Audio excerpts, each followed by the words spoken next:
राधे राधे भक्तों, आज हम आपको श्री भक्तमाल ग्रंथ में वर्णित महात्मा रविदास की कथा सुना रहे हैं। यदि आपने अभी तक हमारे चैनल को सब्सक्राइब नहीं किया है तो जल्दी से सब्सक्राइब कर लीजिए और कथा पसंद आए तो लाइक का बटन भी दबाइए। महात्मा रविदास जी पूर्व जन्म में ब्राह्मण ब्रह्मचारी थे और रामानंद जी के शिष्य थे। यह नित्य भिक्षा मांग कर लाते थे और उसी से भगवान का भोग लगाते थे। पास ही एक बनिए की दुकान थी, किंतु उसका चमारों से अधिक लेन देन था। वह बनिया इनसे नित्य प्रातः भिक्षा ग्रहण करने के लिए आग्रह किया करता था, किंतु यह उसका अन्न निषिद्ध समझकर उसे रोज टाल देते थे। एक दिन घोर वर्षा हो रही थी, इसलिए भिक्षा के लिए दूर नहीं जा सके और उस बनिए से ही सामान लेने लगे और रसोई तैयार कर ली। जब स्वामी जी को यह बात मालूम हुई तो उनके मुंह से निकला कि जा, तू चमार हो जा। तब उस ब्रह्मचारी ने वह ब्राह्मण शरीर को त्याग कर चमार के घर जन्म लिया, किंतु गुरु जी के प्रताप से उन्हें अपने पूर्व जन्म की स्मृति बनी रही और अपनी माता का दूध नहीं पिया। तब भगवान की प्रेरणा से रामानंद जी उनके घर पर गए, उनके कान में मंत्र फूका, तब दूध पिया। जाति पाति पूछे ना कोई, हरि को भजे सो हरि को होए। महात्मा रविदास जी के पिता का नाम रघु तथा माता का नाम गुरबनिया था। यह काशी में रहते थे। रविदास जी ने जब से होश संभाला तभी से भगवान की भक्ति तथा साधु सेवा की तरफ विशेष रुचि हो गई थी। इनको जो कुछ मिलता था वह सब साधु सेवा में ही खर्च कर देते थे। इनके पिता इस कार्य से बड़े असंतुष्ट रहते थे। जब यह बहुत समझाने पर भी नहीं माने तो इनके पिता ने इनको अपने घर से निकाल दिया। इनका विवाह तो पहले ही हो चुका था। अपनी स्त्री को लेकर यह बड़ी प्रसन्नता पूर्वक अलग रहने लगे और अपना पैतृक धंधा यानी जूते गांठ गांठ कर अपना जीवन निर्वाह करने लगे। इनके पिता धनवान थे, किंतु इनको कुछ भी नहीं दिया था। जूते गांठ गांठ कर इन्होंने कुछ द्रव्य इकट्ठा कर लिया और उसी से अपने रहने के लिए एक छप्पर डलवा लिया। बस उसी छप्पर में बैठकर जूते गांठते जाते थे और भगवान का भजन करते जाते थे। रविदास के घर में एक शालिग्राम जी की मूर्ति थी, उसी की निरंतर पूजा करते रहते थे। जब वह जूता गांठते थे तो इनके बहुत से सजाती बंधु इनके पास आकर बैठ जाते थे। उनको यह भगवान का गुण बड़े प्रेम से सुनाया करते थे। भगवान इनकी दरिद्रता को देखकर बड़े दुखी हुए और एक दिन एक साधु का रूप धारण करके इनके पास आ गए और एक पारस पत्थर का टुकड़ा इनको देने लगे। इनकी एक लोहे की रापी को पारस से लगाकर सोने की कर दी और उसको गुण समझाया। तब रविदास जी बोले, महात्मन, बड़ो धन हरिजन को हरि नाम, दिन दिन बढ़त सवायो, डेढ़ो घटत न एको दाम। निशि वासर को चोर न चोरत, सोवत है सुख धाम। सूरदास प्रभु यह धन जाके, पत्थर को क्या काम। जिसके हृदय में भगवत भक्ति का अमूल्य धन मौजूद है, उसको पत्थर की क्या आवश्यकता है।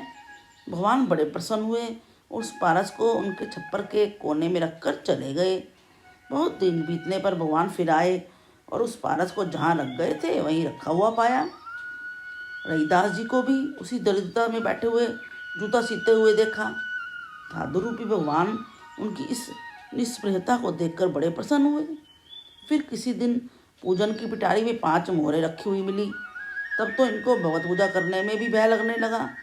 तब भगवान ने इनसे स्वप्न में कहा कि यह तो मैं भी जानता हूँ कि तुम्हें लोभ नहीं है, किंतु मेरी दी हुई वस्तु को अवश्य ग्रहण कर लिया करो। रविदास जी ने भगवान की आज्ञा शिरोधार्य की। फिर भक्तों के ठहरने के लिए एक धर्मशाला बनवा दी, एक सुंदर मंदिर भी बनवा दिया। उस मंदिर की पूजा का अधिकार ब्राह्मणों को दे दिया। अब इनकी तो खूब प्रसिद्धि हो गई। दूर दूर से लोग इनके दर्शन को आने लगे। वहाँ एक ब्राह्मण नित्य प्रति राजा की ओर से गंगा जी में पुष्प चढ़ाने जाया करते थे। वह अक्सर रविदास जी के पास भी आते और राजा की ओर से अपने फूल चढ़ाने की बात बड़े अभिमान से कहा करते। एक दिन रविदास जी ने उस ब्राह्मण को 2 पैसे देकर कहा, महाराज, राजा की ओर से तो आप नित्य प्रति फूल चढ़ाते ही हैं, आज 2 पैसे मेरी तरफ से भी गंगा जी की भेंट कर देना, और वे जो कुछ कहें सो मुझे आकर बता देना। रोज की भांति ब्राह्मण देवता ने पहले तो राजा की ओर से गंगा जी में पुष्प चढ़ाए, और फिर यह कहकर कि ले गंगे मैया, ये 2 पैसे रईदास जी ने भेजे हैं। गंगा जी में वो पैसे चढ़ा दिए।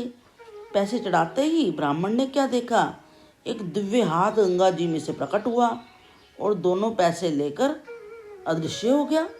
इस चरित्र को देखकर तो ब्राह्मण चकित रह गया। थोड़ी देर में ही वह हाथ फिर प्रकट हुआ। अब की बार उस हाथ में एक सोने का बहुमूल्य कंगन था। जल में सुनाई दिया कि यह कंगन रईदास जी को जाकर दे देना। ब्राह्मण वह कंगन लेकर सीधा रईदास जी की ओर चला। रास्ते में सोचा कि रईदास जी ने यह कंगन देखा तो है नहीं, फिर उनको क्यों दिया जाए। ऐसा विचार कर अपने घर की ओर लौट पड़ा और रास्ते में कंगन एक सुनार को बेच दिया। दूसरे दिन जब रईदास जी के पास गया तो कह दिया कि मैंने पैसे चढ़ा दिए थे, किंतु गंगा जी ने कहा कुछ नहीं। रईदास जी यह बात सुनकर चुप हो गए। अब उस कंगन को उस सुनार से किसी सेठ ने खरीद लिया। उस सेठ की स्त्री कंगन को पहनकर रानी से मिलने चली गई। रानी को वह कंगन बहुत पसंद आया। सेठानी ने वह कंगन रानी को भेंट कर दिया। फिर रानी ने वह कंगन राजा को दिखाया और उसी के साथ का एक कंगन और बनवा देने का आग्रह कर दिया। राजा ने शहर के बड़े बड़े सुनारों को बुलाकर वैसा ही एक और कंगन बनाने की आज्ञा दे दी। सुनार उस कंगन को देखकर बोले, महाराज, इस ढंग का कंगन बनाना हमारी शक्ति के बाहर है।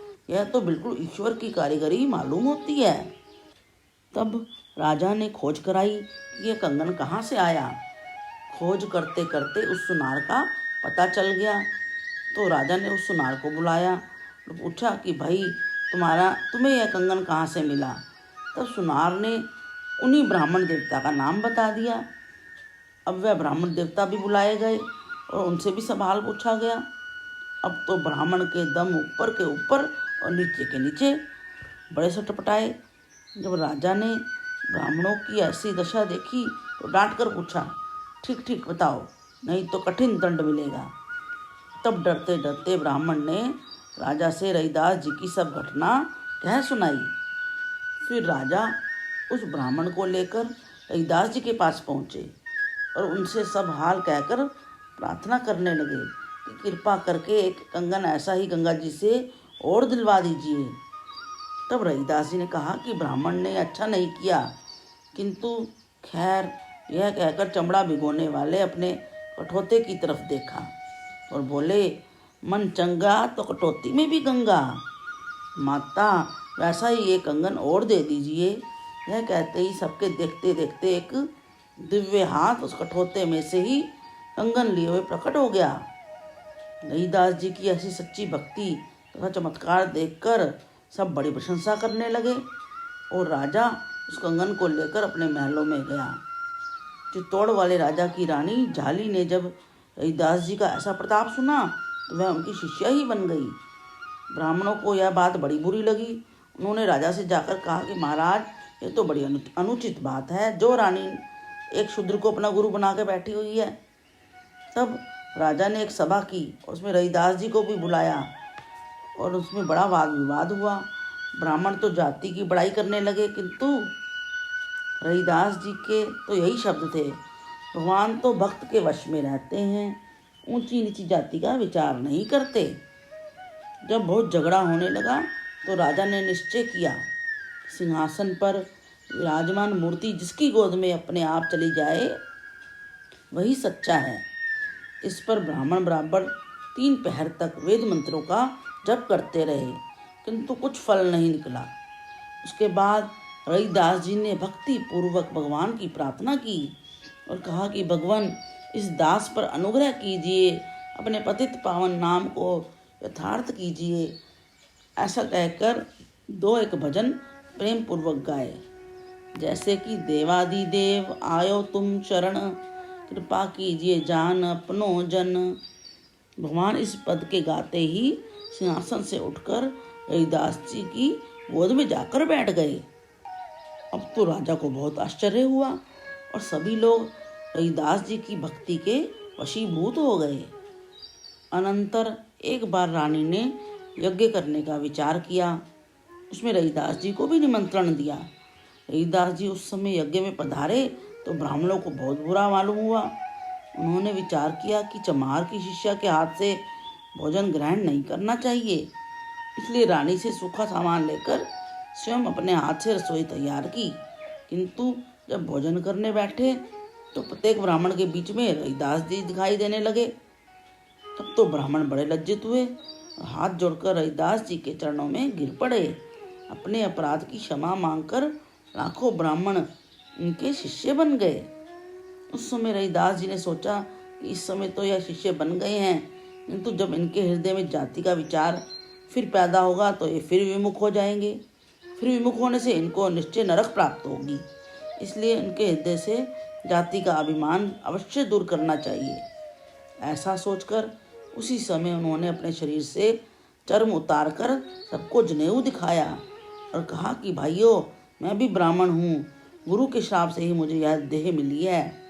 यह देखकर सब ब्राह्मणों को रविदास जी पर पूर्ण विश्वास हो गया। अनंतर रविदास जी इस देह को त्याग कर परम पद को प्राप्त हो गए और सदा के लिए आवागमन के चक्कर से छुटकारा पा गए।